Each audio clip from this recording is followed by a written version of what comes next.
I like Tarkovsky as much as most of us apparent snobs do, and I tended to think of 1966's Andrei Rublev as my favourite, as well as one of my favourite films of all time. My favourite Tarkovsky films other than Rublev would be Stalker, followed by Nostalgia.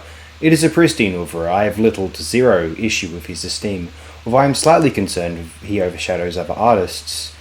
I feel a bit irritated by the passage on 75's The Mirror within my 1001 Movies You Must See Before You Cark It copy, which compared Sokurov negatively to Tarkovsky.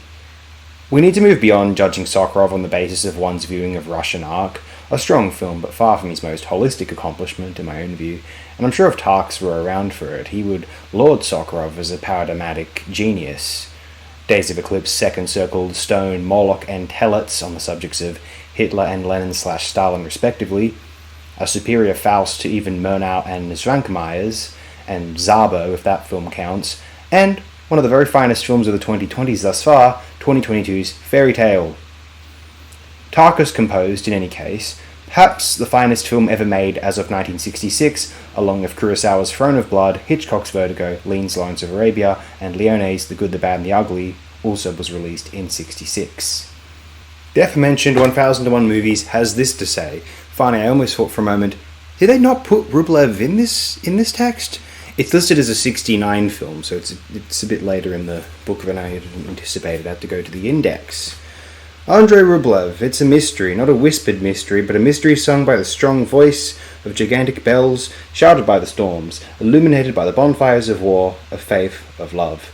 The origin of this powerful mystery is perfectly obvious. Andrei films Andrei, evoking the similarities between Andrei Rublev, played here by Anatoly Solzhenitsyn, and the 15th century monk who became the master of icon painting, and Andrei Tarkovsky, the great 20th century Soviet filmmaker, is not the goal. It is more like the huge cauldron in which fear and hope, personal dedication, bordering on madness, and mass impulse can be heated up together. Certainly the film concerns the relationships between man and God, man and nature, the artist and the people, the artist and the art form, and the Russian and his land as a physical and mystical element.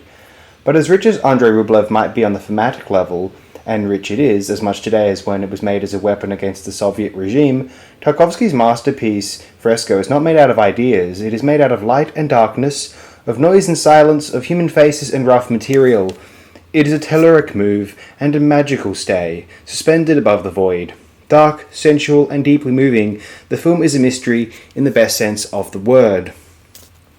And I was thinking, again briefly, about The Mirror, Tarkovsky 75 feature. I just mentioned it earlier in this upload, actually, referencing the passage from 1001 Movies, which brought up Sokurov. But the reason I bring up The Mirror now is I was thinking about part of the reason, in my upload for The Mirror, not very long ago, I claimed that, as a cinematographic exercise, I adore The Mirror, but I guess as a piece of literature, if you will, I am not as overwhelmed by it. Perhaps it's my lack of, or my lesser interest in that particular form, literature/poetry. Print is dead, as Spengler once put it. No, but there's a certain...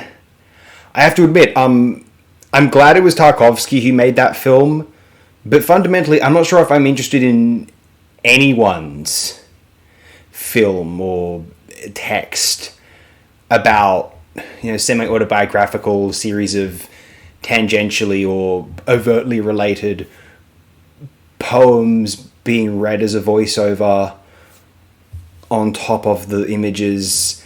I don't know. I don't know if I'd be interested in, unless he was someone of maybe Albert Einstein's caliber, and that's not just because he was such a brilliant thinker, but also because he had so much fame and adulation, and that being his sort of unique experience, pathology in human history. It would be fascinating, perhaps, if someone on the caliber of, as I said, Einstein had contributed such a work of art that was so self-reflective and just I don't mean this to criticize The Mirror, but and you can, I don't mean this as a pejorative, but at least compared to other films around it, indulgent. And if we are going to compare Tarkovsky and Rublev as artists, as the passage in 1001 movie suggests, not suggests that it's a worthwhile endeavor, but suggests the idea of it, perhaps to slightly ridicule it. But in any instance, part of what made Rublev such a astonishing artist, at least deciphering from the works that survive of his to this day, some of which you see at the end of this particular feature, the film's only color segments, actually, famously perhaps. Rublev always held onto the cardinal virtue, and in my opinion, it is the cardinal virtue, of humility. Others have suggested honesty is the cardinal virtue as opposed to humility, or not specifically as opposed to humility, but as opposed to other prospective virtues. But I would argue that honesty is imbued within humility, and so honesty is addressed within the virtue of humility. I would personally suggest. Rublev never would have done anything like The Mirror because he wouldn't assume that his own experiences are more valid than someone else's. Now, Tarkovsky's creativity where filmmaking composition is concerned, few could top him. If Bergman considered you the finest filmmaker in the world, then you're pretty damned good, clearly. You're gifted beyond words, frankly. And Bergman was not shy to criticize other adulated filmmakers, either. He famously had no love for Wells, for Godard, and as I was learning recently, I don't know if he felt this way about Bresson in general, but he was not a fan of Balthazar, and he dismissed the idea that that one would find a donkey interesting or a sympathetic figure, which, I mean, to each their own. I mean, Bergman may not have been, I don't know if he would have been in step with the current animal rights continuum.